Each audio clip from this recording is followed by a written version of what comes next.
મને એક વિચાર આવે કે શંકરાચાર્યજી સાથે જે 14 શિષ્ય હતા એ કાળમાં હતા, એમાંથી એ અંશ અવતાર તરીકે એકાદ શિષ્ય પાછો સાંઈરામ દવે બનીને પાછો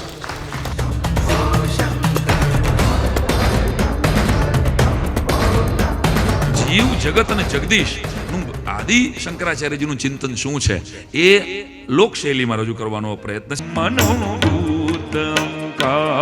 ચિત્તાનિનાહં ન ચક્ષોત્ર જીહવે ન ચક્ષાણ નેત્રે ન ચવ્યોમ ભૂમિ ન તેજો ન વાયુ ન ચવ્યોમ ભૂમિ ન તેજો ન વાયુ चिदानंद रूप शिवोहम शिवोहम चिदानंद रूप शिवोहम शिवोहम.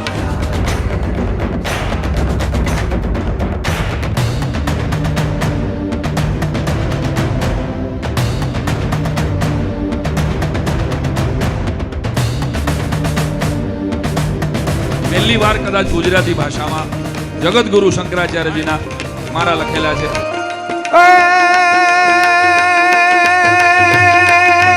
સાચો સન્યાસી શિવ ઉપાસી સાચો સન્યાસી શિવ ઉપાસી નિત્યભ્યાસી વનવાસી. ગાયને પ્રેમ કરે છે હિન્દુઓ. ગાય જો હોય ને તો ગાયની ઉપર ઘા નથી કરતા. એટલે મોહમ્મદ કાસિમે હજારો ગાયોને પોતાની સેનાની આગળ રાખી અને પાછળ એને આક્રમણ કર્યું. અને રાજપૂતનો દીકરો, જેટલી સેનામાં બધી જ્ઞાતિઓ હતી, આગળ ગાય જોઈ, હવે એ ઘા કરે તો ગાય કપાય અને મરી જાય, પણ ગૌ હત્યાનું પાપ તો કેમ લાગે? એટલે હજારો લાખોની સેનામાં સિંધની ઉપરના આક્રમણમાંથી આ બધા જ ક્ષત્રિયોને આખી સેના હસતા મોઢે કપાઈ ગઈ. ગાય નથી મારી. ધારક વેદ નવાહક ધર્મ નિકારક સુખકારી. જય સનાતન. શાસ્ત્ર વિચારક સત્ય ન શાસક શિવના સાધક અલગારી. શિવ શિવ જય શંકર ધર્મ ધુરંધર જગત નિયંતર. જય તારી જય જગત ગુરુ જય જય તારી જય જગત ગુરુ જય જય તારી.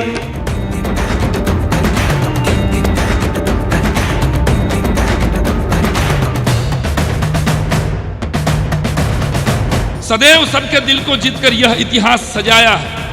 आज तलक हमने कहीं जाके ना आतंक मचाया है. ब्रह्म ज्ञान की विद्या से बहुधा ने ईश्वर पाया है. सत्य प्रेम करुणा का अमृत सब जग में फैलाया है. हमने असूल पाले हैं तभी तो पैरों में छाले हैं.